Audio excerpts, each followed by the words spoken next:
किसको चाहेगी जनता? नहीं कि मैं अखिलेश की में ही है।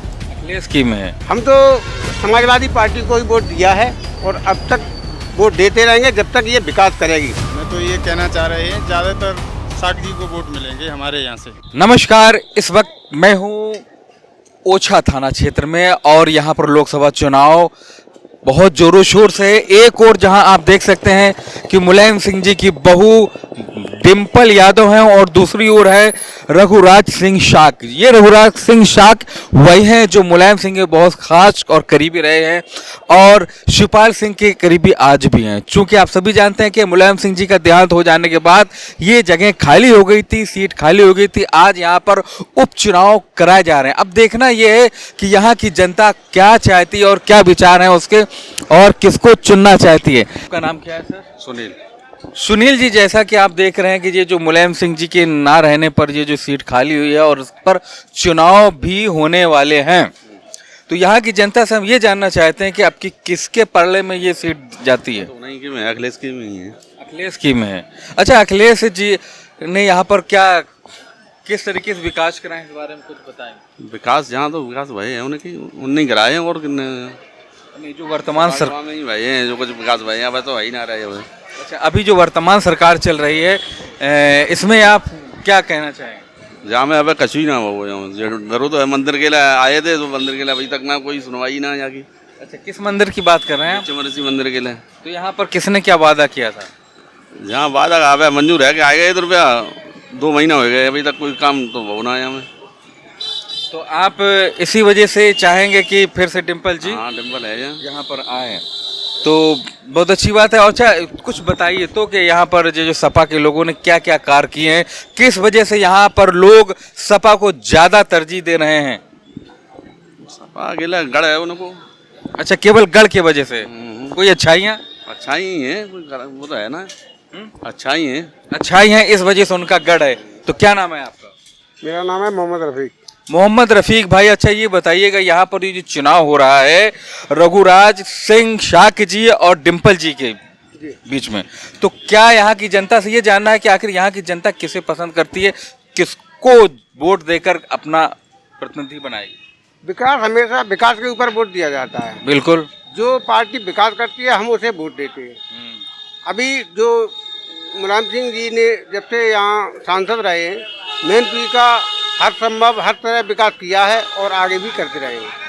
लेकिन अब मुलायम सिंह न रहने पर ये सीट डिम्पल यादव को दी गई है और ये भी अच्छे वोटों से जीत हासिल करेंगी और ये विकास का कार्य भी हमें संभावना है कि ये आगे भी ये विकास का कार्य करेंगे। मतलब आपको ये लगता है कि जिस तरीके से मुलायम सिंह जी ने इस क्षेत्र में काम कराया है उसी तरीके से डिम्पल जी भी अपने आपके क्षेत्र में कार्य पूर्ण रूप से कराएंगे? जी, तो यही जनता की सोच है। यही जनता की सोच। तो आप तो बैठते होंगे चौराहे पर, दुकानों पर, क्या चर्चाएं रहती हैं? चर्चा सर लगभग विकास की तरफ मैनपुरी की ज़्यादा है। जो विकास पार्टी करेगी उसे वोट करती है मैनपुरी जनता। अच्छा अच्छा, तो ये सपा ने आपकी क्या विकास कराया, आप हमें कुछ बताएंगे? सपा का शासनकाल करीब 10 वर्षों से नहीं है।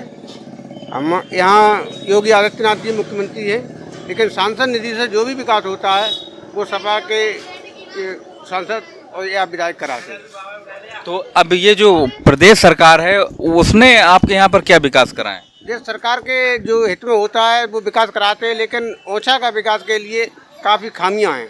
जैसे कि हमारा ये रोड है, यहाँ जल निकासी के लिए कोई व्यवस्था सरकार ने यहाँ तक कभी नहीं की, जो कि सरकार के अधीन होता है। सरकार को करना चाहिए भाई, पीडब्ल्यूडी के माध्यम से जो होता है तो पीडब्ल्यूडी से करना चाहिए और इनसे कहना चाहिए कि हमारे अड्डे का विकास नहीं है, गांव में विकास नहीं है। विकास पे ही वोट दिया जाता है हर किसी को, हर पार्टी को विकास पे देना चाहिए। जात सूचक से कोई संबंध नहीं है इसका। अच्छा, क्या आपको लगा क्या क्या विकास हुआ, थोड़ा सा 1-2 चीज़ें हमें बताएं। मतलब सपा गवर्नमेंट में जब 10 साल से अभी तो नहीं रही, इससे पहले ये जो हमारा सामुदायिक विकास केंद्र है ये मुलायम सिंह की देन है। जो भी यहाँ बड़े काम हुए मुलायम सिंह देन से हुए, जैसे कि हॉस्पिटल हुआ है मुलायम सिंह की देन से हुआ है। जो भी बड़े कार्य किए बीजेपी सरकार ने कोई ऐसा बड़ा काम ओछा के लिए नहीं किया है जो ओछा की जनता वोट करे और सपोर्ट भी करे। ऐसा आपको कैसे लगता है ओरछा की जनता के लिए आखिर क्यों नहीं कर पाई है बीजेपी सरकार? अब बीजेपी सरकार भेदभाव तो खैर नहीं किया ऊंचा के साथ, लेकिन नंबर पे नहीं आया या फिर उन्होंने विकास में कोई कमी रह गई। आपको क्या लगता है? हमको ये लगता है कि इनके जो भी यहाँ पे जीत होती है, जैसे कि मैनपुर सदस्य अभी बीजेपी से निकली है, लेकिन वहाँ भी कोई विकास दिखाई नहीं देता। कि जबकि हमारा पड़ोस है, मैनपुरी भी पड़ोस है, हम करेल विधानसभा क्षेत्र में हैं और मैनपुरी भी हमारा बिल्कुल बॉर्डर का एरिया है, वहाँ भी कोई विकास का कार्य हमें दिखाई नहीं देता। तो आप कैसे चाहेंगे, एक दफ़ा फिर हमारे बता दें। हम तो समाजवादी पार्टी को ही वोट दिया है और अब तक वोट देते रहेंगे जब तक ये विकास करेगी। जब विकास करना बंद कर देगी पार्टी, कोई भी चेंज कर सकते हैं, प्रत्याशी से कोई एलर्जी नहीं है हमें। तो आपको लगता है कि विकास फिर होगा मुलायम सिंह जी के तरीके से? जी जी जी, मुझे लगता है विकास होगा। जी सर, आपका नाम क्या है? मेरा नाम आरपी गुप्ता। हाँ, गुप्ता जी, आरसी गुप्ता जी, आरपी गुप्ता जी। तो मैं बात करना चाहता हूँ आरपी गुप्ता जी से। जैसा कि आप सभी जानते हैं कि मुलायम सिंह जी के ना रहने के कारण ये आपकी विधानसभा ये लोकसभा मैनपुरी का जो उपचुनाव हो रहा है, अब ये जानना चाहेंगे, एक तरफ आपकी जो है माननीय डिम्पल यादव है और दूसरी तरफ रघुराज सिंह शाक्य जी हैं। जबकि रघुराज सिंह शाक्य भी किसी के मोहताज नहीं, वो भी बहुत अच्छे लीडर हैं और 2 दफ़ा के सांसद, 1 दफ़ा के विधायक भी रह चुके हैं। और इधर डिम्पल जी हैं। किसको चाहेगी जनता?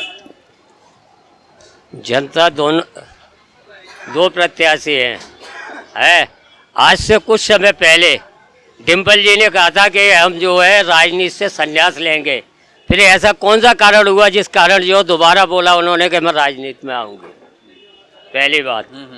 दूसरी बात ये कि जब मुलायम सिंह जी खत्म हुए थे उससे पहले 2 करोड़ 30 लाख रुपया इनके अकाउंट में विकास के लिए आया था। आज वो अकाउंट जो है बिल्कुल नील पड़ा हुआ है। वो पैसा कहाँ गया? या तो जो है पार्टी मुझे ये बताए कि मैंने मुलायम सिंह जी का इलाज करा लिया उस पैसे से, या फिर उस पैसे का क्या कहते हैं जो है विकास करके दिखाए। वो पैसा कहाँ गया? जी, नंबर तीसरा सवाल हमारा ये है कि ना तो मैं सपा से कोई विरोध है ना बीजेपी से। मुझे वो सरकार चाहिए जो देश की सुरक्षा करे और देश की सीमाओं को ताकत पहुंचाए। तो वो सरकार चाहिए मुझे। तो आपको वो कौन सी सरकार में ऐसा नजर आ रहा है? वो केवल एक मोदी है जो देश की सुरक्षा दे सकता है और देश को आगे बढ़ा सकता है। आज उसने वीटो पावर देश को भारत को स्थायी सदस्य बना दिया और शायद हो सकता है चंद रोज में वीटो पावर भी भारत में होगा। अच्छा, तो आप चाहते हैं कि मतलब जो यहाँ के बीजेपी के प्रत्याशी है रघुराज सिंह शाक्य जी, उनको वोट देना चाहिए? तो और बताइए कि बीजेपी की कुछ खूबियाँ। बीजेपी की बहुत सारी खूबियाँ हैं। जैसा कि महंगाई के बारे में बात करना चाहेंगे। महंगाई के बारे में कोई भी सरकार आ जाए कोई महंगाई को कम नहीं कर सकता है। जैसा कि 5 साल के अंदर हाँ। 250, 250, 300 का सिलेंडर आज 1100 पे जाके रहा। ऐसा क्या कहना? इतनी हाई प्रोफाइल से महंगाई, इतनी हाई तरीके से महंगाई, तो भाई। अच्छा, मैं इसका भी बताता हूँ। पिछली सरकारें जो कि गवर्नमेंट सब्सिडी देती थी सिलेंडर के ऊपर, वो सब्सिडी की जगह सब्सिडी न दे के कंपनियों को इन्होंने बॉन्ड दे दिए। और अगर वो बॉन्ड जो है सरकार, जो भी सरकार सीट पे बैठेगी, वो बॉन्ड का पैसा उसे भरना पड़ेगा। अगर मैं किसी चीज़ पे आपसे कोई चीज़ लूँगा, उधारी करूँगा, तो आपको पेमेंट मुझे करना पड़ेगा, मेरे डोकर करना पड़ेगा। नहीं तो मेरी विदेशी कंपनियां जो है, मेरी संपत्ति जो वहाँ पे है, भारत की संपत्ति जो है, उसको जो है वो नीलाम कर लेंगे। तो अच्छा, ये जानना चाह रहे हैं कि जो महंगाई इतनी स्पीड से बढ़ी, एक सिलेंडर की बात नहीं, सभी चीज़ों में महंगाई बढ़ गई, जिससे कि गरीब आदमी तो क्या आम आदमी परेशान है, केवल सरकारी महकमे के लोगों को छोड़कर, क्योंकि उन्हें हर तरीके से सब्सिडी तो कहीं ये वो मिल जाता है ज़्यादा। महंगाई तो जो है, जब हम किसी चीज़ पे देश के लिए सारी चीज़ें जो खरीद के आ रही हैं सीमा के लिए, वो पैसा कहाँ से आएगा? वो टैक्स के रूप में या महंगाई के रूप में, जो मतलब टैक्स के रूप में जो टैक्स बढ़ेगा, तो वो पैसा भी क्या कहते हैं जो महंगी होगी वो चीज़। और जब चीज़ महंगी होगी तो उसका पैसा भी क्या कहते हैं जो है देश के काम आएगा। मैं ये कहता हूँ मेरे से आज दिन तक मैं इतना बड़ा हो गया, आज दिन तक मैं राशन लेने नहीं गया, राशन की लाइन, क्यों? कि वो गरीब का है, मेरा नहीं है। चलिए आपके विचार को गुप्ता जी, आपके विचार मुझे अच्छे लगे और अब हम बात और कुछ कहेंगे। हाँ कहो। जी बोलिए, और कुछ अपने तरफ से बताइएगा, अपनी जिसको आप सपोर्ट करते हैं, जिसका समर्थन करते हैं, उसकी अच्छाइयाँ, ताकि जनता दूर दूर तक देखे और आपकी बात से प्रेरित होकर के। मैं तो केवल कमल को ही केवल वोट दूंगा। केवल कमल को ही वोट देंगे? हाँ, मतलब कमल को ही वोट देंगे। ठीक है, महंगाई का रीजन आपने बता ही दिया है, पढ़ाई का रीजन बता दिया है, बेरोजगारी भी आप बेरोजगारी के बारे में क्या कहेंगे? बेरोजगारी के बारे में, बेरोजगारी आज का नौजवान जो है, बेरोजगारी है कहाँ और गरीबी है कहाँ? आप क्या, कितने उम्र है तुम्हारी? हमारी हो गई 22 साल। 22 साल। क्या काम हाँ जी। करते हैं? कुछ नहीं, पढ़ाई कर रहे थे, उसके बाद भर्ती नहीं निकली, भर्ती कैंसिल हो जाती थी। क्यों और- कैंसिल हो रही और है? 4 साल की भर्ती आई हुई है, एनसीसी की हुई है 4 साल से। उसके बाद 4 साल की उसमें जॉब करके क्या फायदा? 4 साल की तो उसमें कोर्स किया है मैंने एनसीसी का। अब 4 साल की नौकरी करने के बाद फिर घर पर आराम उससे क्या फिर खेती करनी है? क्या कहेंगे इस बारे में? भाई के एक सवाल था। देखिए 75% उसमें भी क्या कहते हैं जो अग्निवीर जो लिए जा रहे हैं उसमें भी 75% की छटनी होगी जो परमानेंट किए जाएंगे। तो 75% छटनी होने का क्या मतलब हुआ सर? फिर और डिपार्टमेंट नहीं है, और डिपार्टमेंटों में उनको मौका दिया जाएगा। जैसे आने वाली पीढ़ी फिर क्या करेगी? आने वाली पीढ़ी उसके लिए फिर क्या निकाला जाएगा?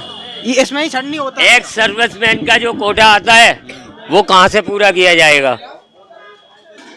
हर डिपार्टमेंट में एक सर्विसमैन का कोटा होता है, वो कहाँ से पूरा किया जाएगा? जाएंगे तो भाई। तो चलिए, आप कुल मिला के हर तरीके से बीजेपी ही आपके लिए बेहतर है और आपने जो तर्क दिए हैं वो भी अच्छे हैं और मैं चाहूँगा कि जनता इसको सुने और उस पर कमेंट जरूर करे जो हमारे गुप्ता जी ने बताया है।